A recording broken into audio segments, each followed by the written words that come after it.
Dando sequência aqui à nossa mesa, eu vou passar a palavra ao professor José Luiz Oureiro, professor da UNB, para a sua manifestação. São 10 minutos, prorrogáveis por mais 5.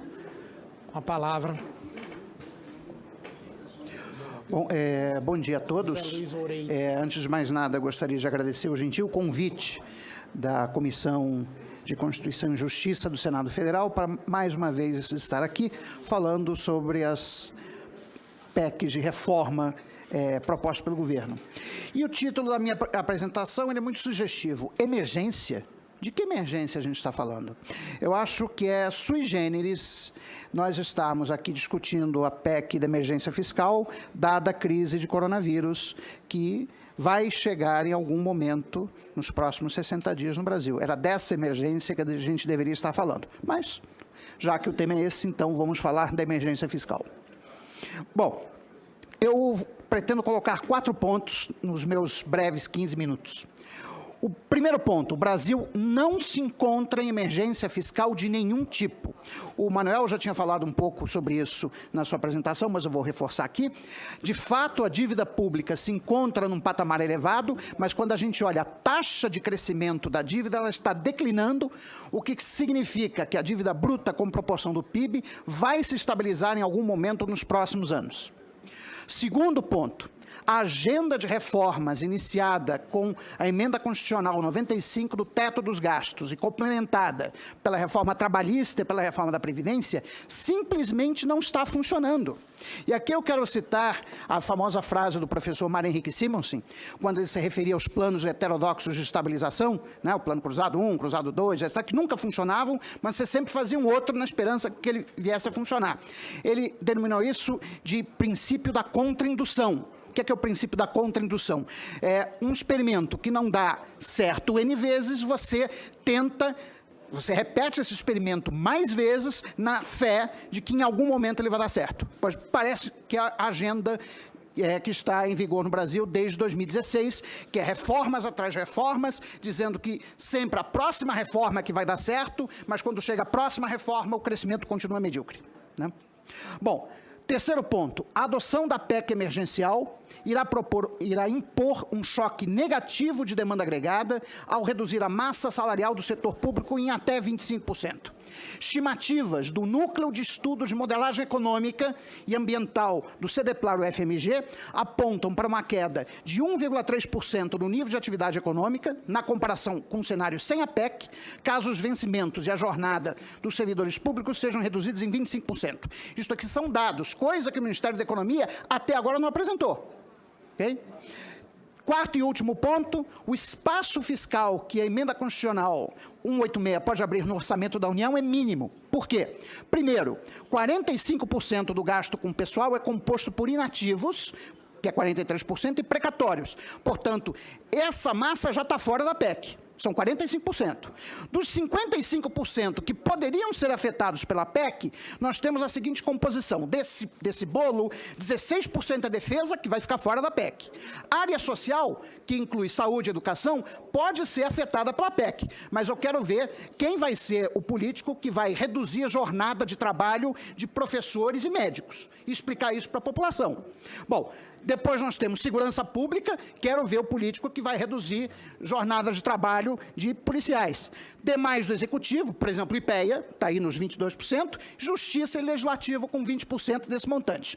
Pois bem, considerando que defesa e segurança vão ficar fora da PEC, que é politicamente impossível reduzir os serviços públicos na área social, se bem que nesse governo tudo é possível, mas enfim, sobram apenas 42% dos 55% de gastos com ativos. Ou seja, o que os senhores e as senhoras senadoras estão propondo pode atingir apenas 23,1% dos gastos da União com funcionalismo público.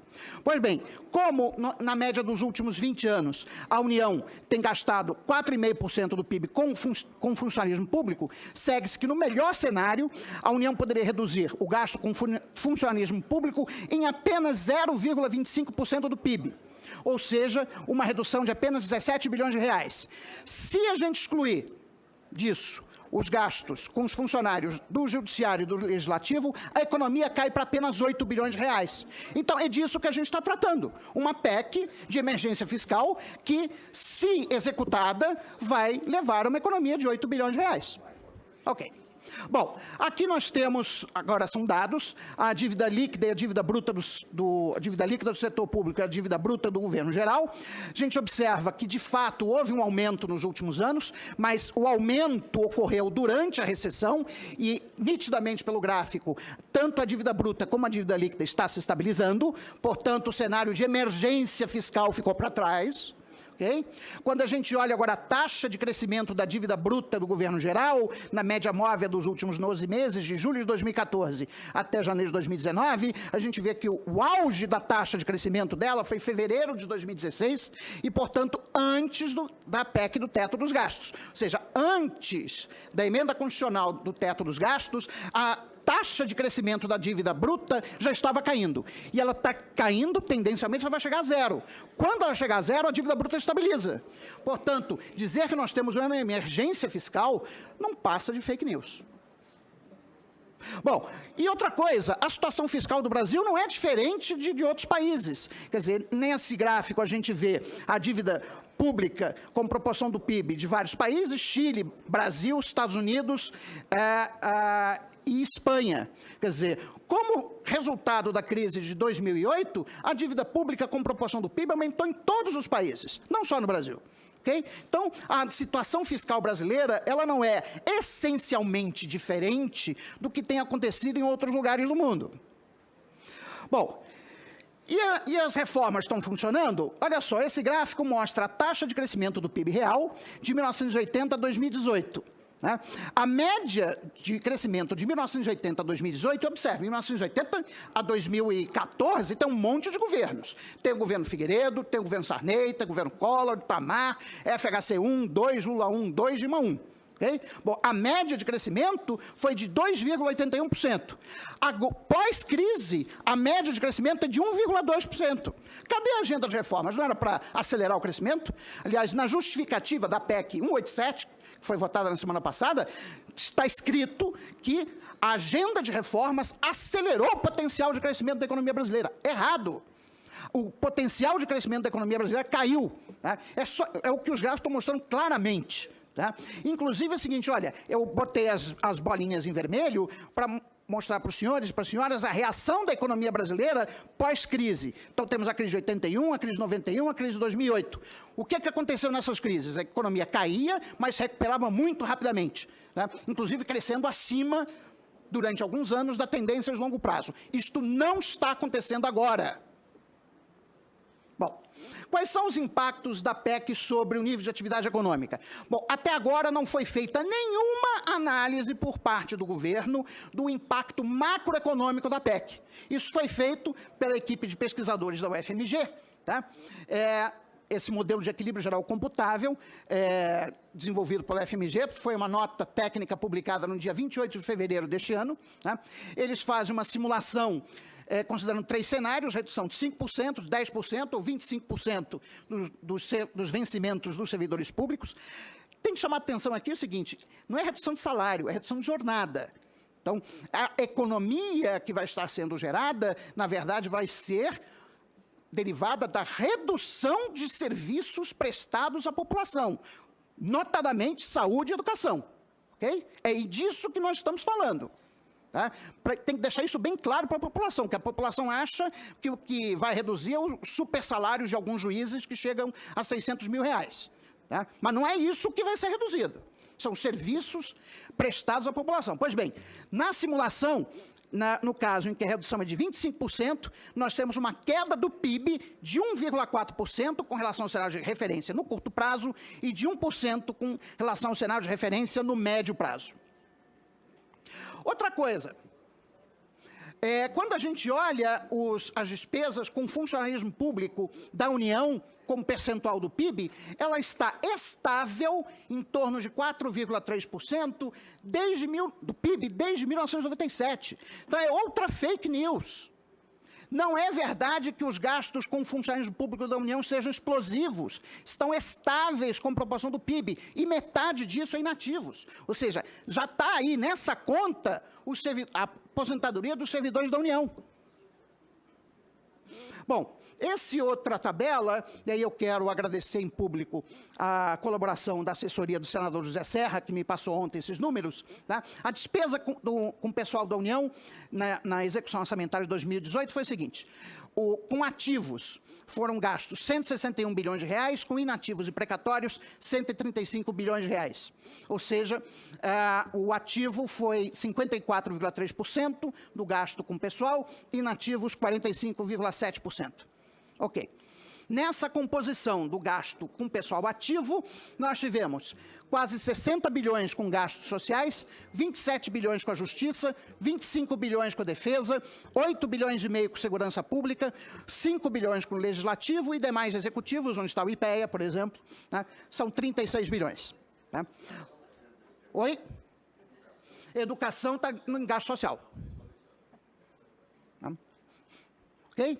Então, o que a gente pode mexer no final das contas, se você tirar gastos sociais, se você tirar a justiça, se você tirar a defesa, se você tirar a segurança pública e se você tirar o legislativo, é aquele ali 22,3%. Ou seja, o que a PEC, no fundo, pode mexer é 22,3% do gasto com funcionário público.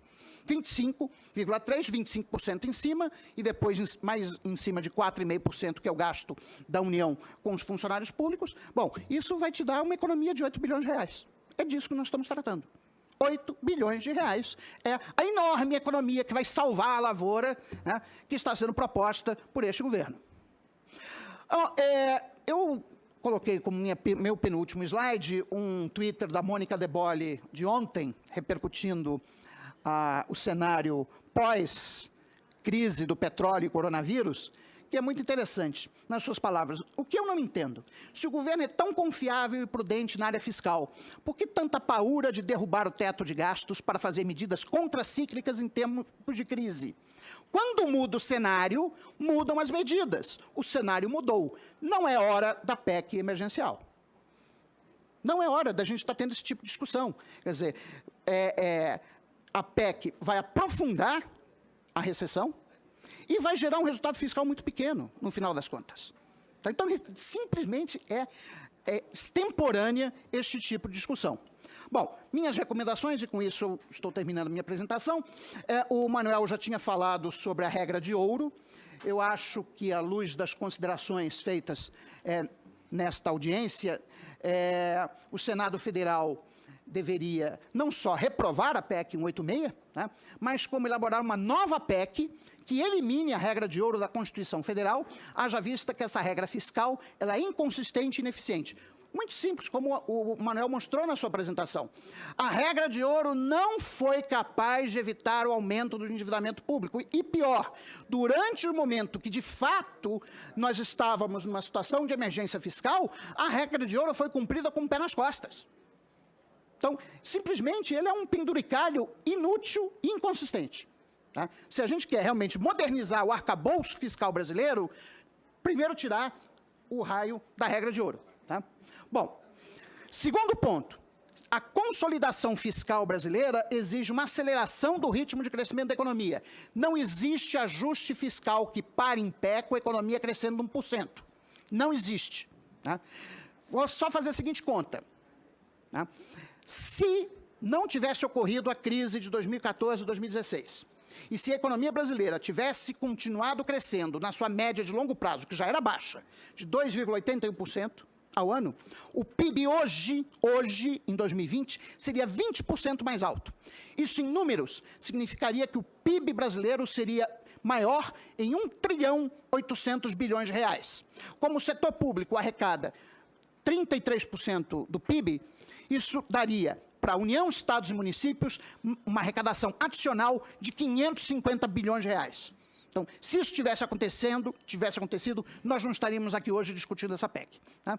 Bom, terceira recomendação, para que a gente consiga acelerar o crescimento, tem que tirar o teto dos gastos. Com o teto dos gastos em vigência, a gente não vai conseguir aumentar o investimento público, não porque falte dinheiro, não é isso. É porque é uma restrição autoimposta. Okay? Bom, agora, se não for possível eliminar de vez o teto dos gastos, pelo menos a gente poderia aproveitar agora a PEC 186 e retirar do teto de gasto o investimento público. É isso que eu tinha para dizer para os senhores e para as senhoras. Muito obrigado.